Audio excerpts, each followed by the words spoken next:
And then after that, he says, وفيه عن أبي هريرة رضي الله عنه مرفوعا. That means in the Sahih also, and this is in Al-Bukhari and Muslim, المسلم من سلم المسلمون من لسانه ويده.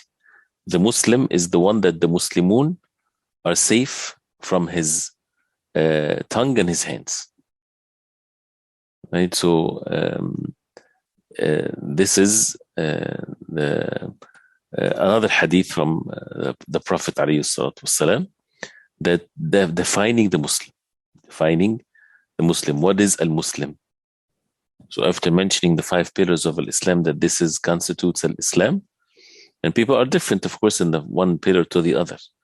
Muslims are not in the same level when it comes to be upon the 5 pillars of al-Islam. That's why al-Islam is not just one level, it's many levels, which is the same with matters of al-Iman. Right? And whoever does not be upon these pillars, it depends. The first pillar, of course, if a person is not upon it, he's not a Muslim. And the same thing with the Salah, when even though there's differences of opinions, but whoever leaves the Salah, he's a disbeliever, but with conditions that the ulama, rahimahumullah, they mentioned. And the same thing with fasting, it depends whether a person intentionally or not knowing, or the level of ignorance and so on. So in this hadith, the second one, al-Muslimu man salim al-Muslimuna min lisani wa yadi, that this hadith is it's tafsir of who is the Muslim, because the Prophet ﷺ is defining the Muslim, the one that the Muslimin are safe from his hands and his tongue. Right? So there's 2 definitions of the Muslim that have the shahadatain and he bring the arkan or the pillars of al-Islam, and the Muslim that is righteous towards others.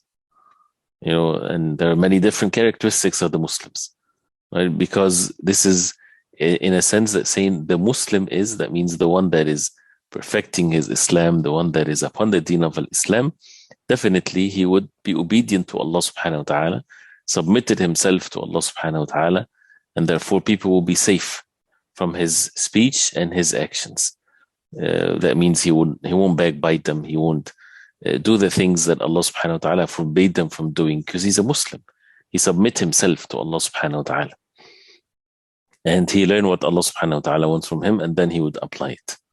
And the same thing with his hands, that means physically people are safe from any harm that comes to him from him physically. And the Prophet ﷺ, when in Hajjatul Wada' he said, فَإِنَّ دِمَاءَكُمْ وَأَمْوَالَكُمْ وَأَعْرَاضَكُمْ عَلَيْكُمْ حَرَامٌ كَحُرْمَةِ يَوْمِكُمْ هَذَا فِي شَهْرِكُمْ هَذَا فِي بَلَدِكُمْ هَذَا, which means your blood, your wealth, your honor, and ird is haram towards one another. That means you have to, not to hurt anyone, not to take the wealth of anyone, not to hurt the honor and dignity of anyone. كل المسلم على المسلم حرام دمه وماله وعرضه. Everything upon the Muslim is haram, his blood, his wealth, and his ird, his honor and dignity.